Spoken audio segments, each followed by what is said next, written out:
पहलवान, तेरे घर में सब ठीक है ना? सब ठीक है दीदी। आप तो नेक अच्छा खासा मिला दीदी। हाँ, आज तो नेक बहुत मिला। दीदी आपको याद है आपके माँ बाप कौन से कहाँ रहते हैं? हाँ पहलवान, कुछ कुछ याद है मुझे। जब मैं 5 साल की थी तब मेरे माँ बाप ने मुझे इन्नत को सौंप दिया। बहुत फूट फूट के रोई थी मैं, दोनों से लिपट कर। मेरी माँ तो नहीं चाहती थी उनको सौंपना, लेकिन मेरे बाप की जिद के सामने किसी की भी नहीं चली। दीदी आपसे कभी मिलने भी नहीं आए? नहीं पहलवान, कभी भी मिलने नहीं आए। पता नहीं वो इस दुनिया में जिंदा है भी या नहीं। गाड़ी रोको भैया, गाड़ी रोको। क्या हुआ पहलवान? दीदी एक बुढ़ा पड़ा है। चलो ना दीदी, सबकी मदद जब करती है तो इसकी भी करते हैं। चल।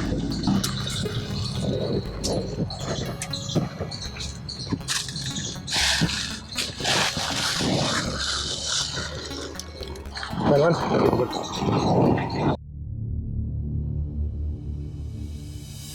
दीदी ये जब जिंदा है तो फिर नई भसूड़ी में क्यों पड़े?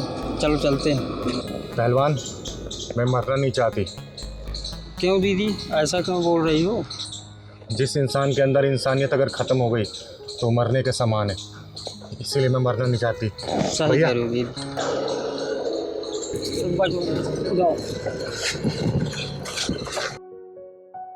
भैया जल्दी चलो भैया, जल्दी। किसी नज़दीकी अस्पताल ले चलो।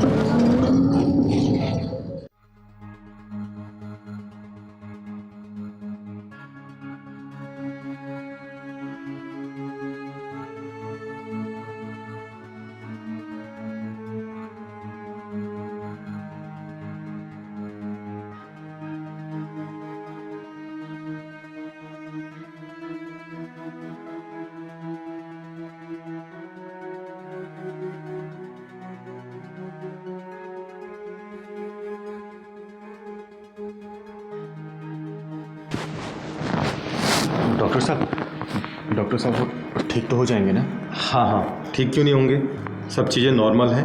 मैंने चेकअप भी कर दिया है और उनको इंजेक्शन दे दिया है। तो 12-15 घंटे लगेंगे उनको होश में आने के लिए। जी।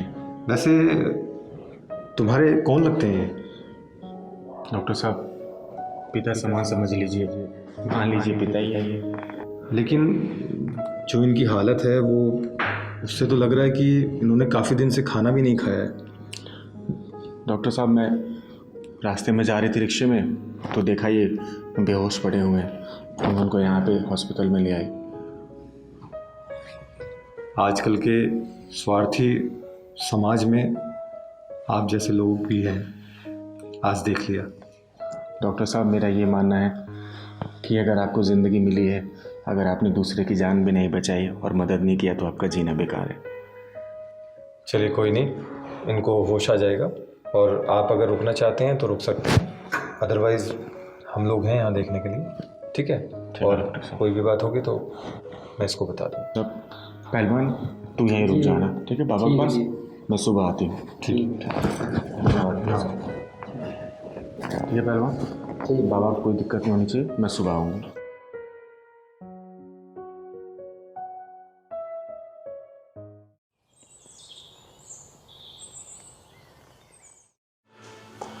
मुझे धक्का मत मारो बेटा, मुझे धक्का मत मारो बेटा।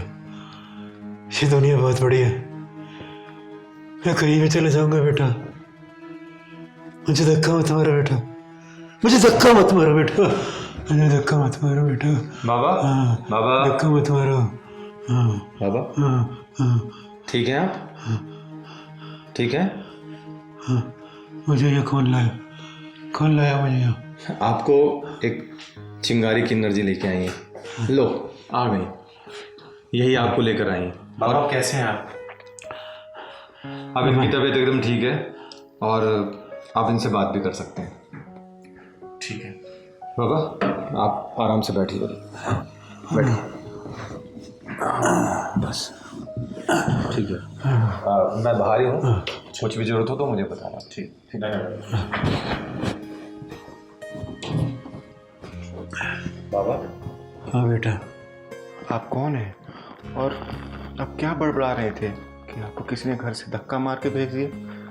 बताइए बाबा, कहाँ से आए हैं आप? अपने परिवार की पहचान बनाने के चक्कर में मैं अपनी पहचान भूल गया। मैं कैसे बताऊं कि मैं कौन हूं? बताइए ना, आपका नाम क्या है? क्या है आपका नाम?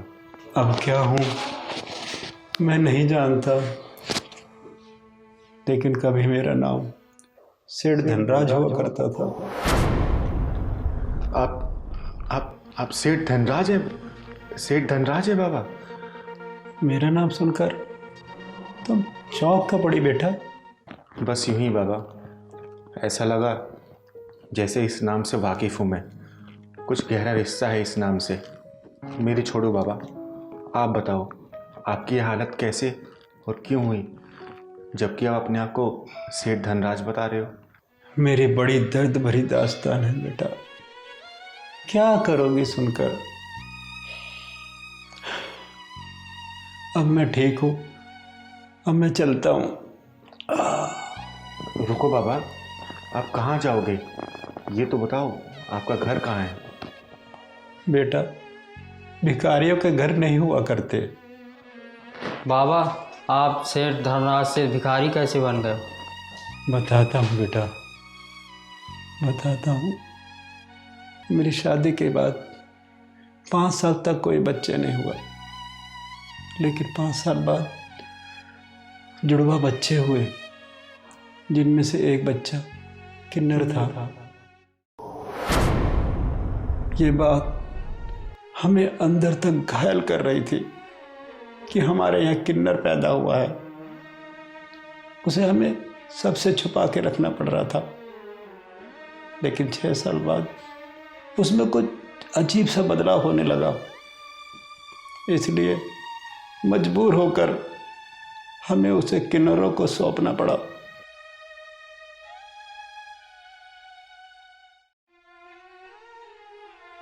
और दूसरे बेटे को बड़े लाड प्यार से पाला, लिखाया, पढ़ाया और उसकी शादी की। और इस बीच मेरी पत्नी की मृत्यु हो गई। जिस लड़की को बहू बनाकर घर में लाया था कि पोते पोतियों के साथ खेलूंगा, बुढ़ापा बिताऊंगा, लेकिन उस लड़की ने घर में आते ही घर की खुशियों को आग लगा दी। मेरे बेटे के ऊपर उसका ऐसा भूत चढ़ा कि मेरा बेटा ही मेरा दुश्मन बन बैठा।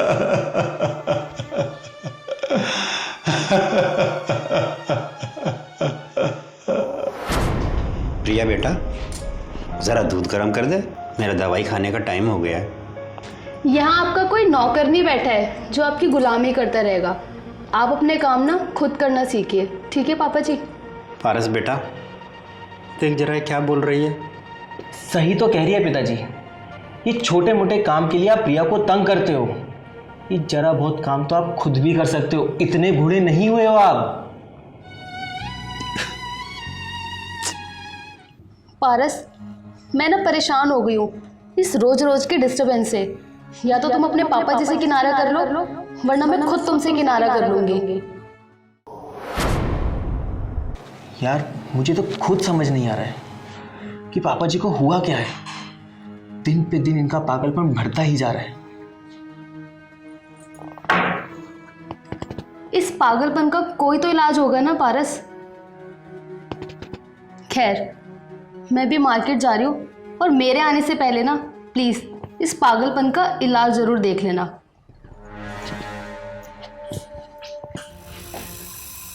अच्छा, तो हमारी बातें सुनी जा रही हैं चोरी छुपे? सही कहा तुमने बेटा,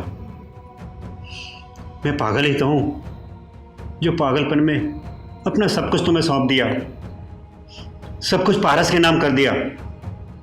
हाँ तो आपने कोई एहसान नहीं किया है पिताजी। ये सब माँ बाप करते हैं, आपका फर्ज है। सही कहा बेटा तुमने, हर माँ बाप अपनी औलाद के लिए ये सब कुछ करते हैं, लेकिन हर औलाद अपने माँ बाप के साथ ऐसा व्यवहार नहीं करती जैसा तुम दोनों कर रहे हो। बस करिए पिताजी, अपनी ये फालतू की बकवास ना आप अपने बेटे को सुनाइए, मुझको नहीं। और वैसे भी मेरे पास फालतू का समय नहीं है आपकी ये बकवास सुनने का। सही कह रही हो बेटा। जब माँ बाप की बातें बच्चों को बकवास लगने लगे तो समझ लो कि बर्बादी घर की चौखट तक आ गई है।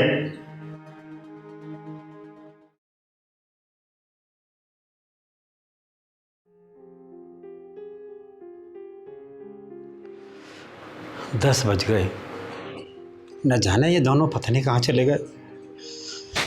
भूख भी बहुत लग रही है।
आज मेरी बेबी जिंदा होती तो मेरी ये हालत नहीं होती। सब कुछ होते हुए भी कुछ नहीं है मेरे पास। मेरी हालत भिखारियों से भी बदतर है। भिखारी तो मांग कर भी खा सकता है, मैं तो किसी से मांग कर भी नहीं खा सकता, मांग कर भी नहीं खा सकता। खाने में मजा आ गया ना आज? हाँ यार, बहुत मज़ा आया। तो यार मलाई कोफ्ता तो एकदम लाजवाब था। नहीं नहीं, पनीर ज़्यादा टेस्टी था। नहीं, मलाई कोफ्ता था। जी नहीं, पनीर ज़्यादा अच्छा था। तो दोबारा चलना चाहोगी? हाँ लेकिन अभी नहीं, वैसे ये रेस्टोरेंट था बहुत अच्छा। हाँ, जल्दी प्लान करेंगे। ठीक है। बहुत थक गए यार। सच में। आ गए तुम लोग? पापा, आप सोए नहीं अभी तक? बेटा नींद नहीं आ रही। ठीक है पापा जी, आप तो जगे रहिए, हमें तो बहुत नींद आ रही है, हम बहुत थक गए, हम तो चले सोने। चले? कैसी औलाद है ये, बाहर से अच्छा अच्छा खा कर आए हैं, हर बाप से ये तक नहीं पूछा कि बाप ने कुछ खाया या नहीं खाया। ऐसी औलाद से तो अच्छा है कि औलाद ना हो।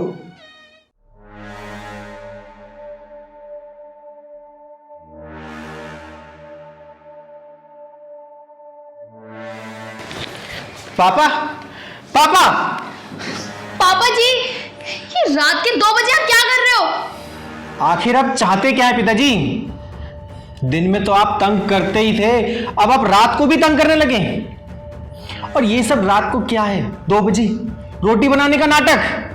अरे अगर आपको भूख लगी थी तो आप हम लोगों को बता सकते थे ना, हम गए थे ना बाहर खाना खाने के लिए, हम आपके लिए भी लेकर आ जाते। पर ये सब वो भी 2 बजे। मुझे सपना नहीं आ रहा था कि तुम दोनों होटल से खाना खा के आ रहे हो। पारस, तुम्हें ना अभी फैसला करना पड़ेगा।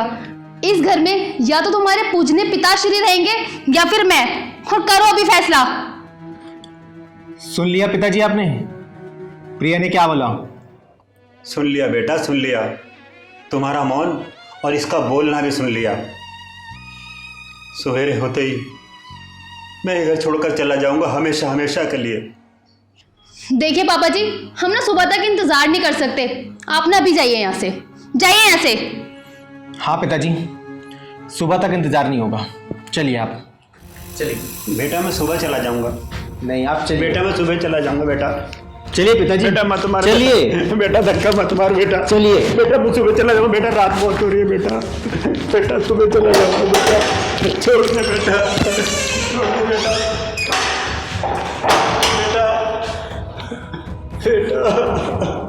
बेटा बेटा बेटा मुझे अंदर आने दे बेटा। बेटा सुबह होते ही मैं यहाँ से चला जाऊंगा बेटा। बेटा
चलो चलो उठो पापा, मैं चलती हूँ आपके साथ। नहीं बेटा, अब मैं उस घर में कभी नहीं जाऊंगा बेटा।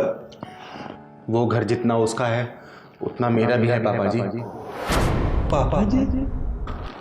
हाँ पापा जी, जिस किन्नर बच्चे को आपने 5 साल की उम्र में किन्नर को सौंप दिया था, वो अभागा बच्चा मैं हूँ पापा जी। मेरा बेटा, मेरा बेटा पंकज। हाँ पापा जी, मैं आपका बेटा पंकज हूँ, जिसको आपने बदनामियों के डर से किन्नरों को सौंप दिया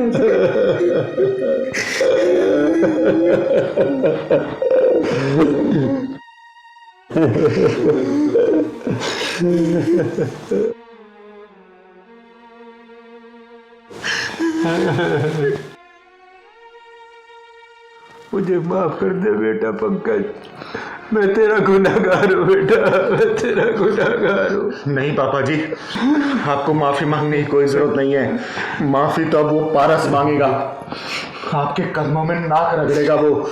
उसको और उसकी बीवी के पिछवाड़े में ऐसा ढक्कन लगाऊंगी कि जिंदगी भर वो ढक्कन खुल नहीं पाएगा। चिंगारी किन्नर नाम है मेरा, चिंगारी किन्नर। पहलवान, जो पापा जी के लिए कपड़े लेके आए थे वो लेके आ तू।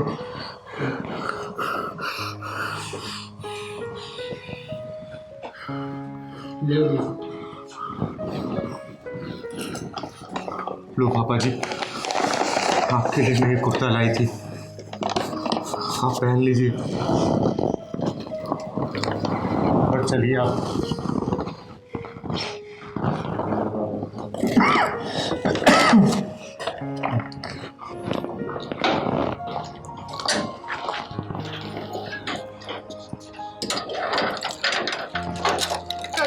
चलो ना पारस।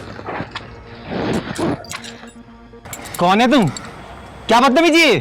जितना हक तेरा है ना इस घर पे, उतना हक मेरा भी है। चिंगारी किन्नर नाम है मेरा, चिंगारी किन्नर। पापा, आप अपने गंदे जुबान से पापा कहना बंद कर। ये हक खो चुका है तू। देखो, चाबी दो मेरे घर की। अब ये चाबी तुझे कोर्ट में मिलेगी। जिस बाप को रात को 2 बजे घर से बाहर निकाल दिया था ना, उसी बाप की औलादों में फर्क सिर्फ इतना है कि तुम मर्द है, वो भी सिर्फ कहलाने के लिए, और मैं एक किन्नर हूँ और मेरा काम है तुम जैसे नामर्दों के पिछवाड़े में ढक्कन लगाना। पारस, ये क्या बकवास किए जा रही है? मुझे भी कुछ समझ नहीं आ रहा प्रिया, ये क्या बकवास कर रही है? ये गाड़ी भी मेरे बाप के पैसे की है ना। चल चाबी निकाल, चाबी निकाल। चाबी चाहिए तेरे को? चाबी चाहिए? पापा जी आप मुंह घुमा लो, क्योंकि मैं जो अब इसके साथ करने वाली हूँ वो आप देख नहीं पाओगे।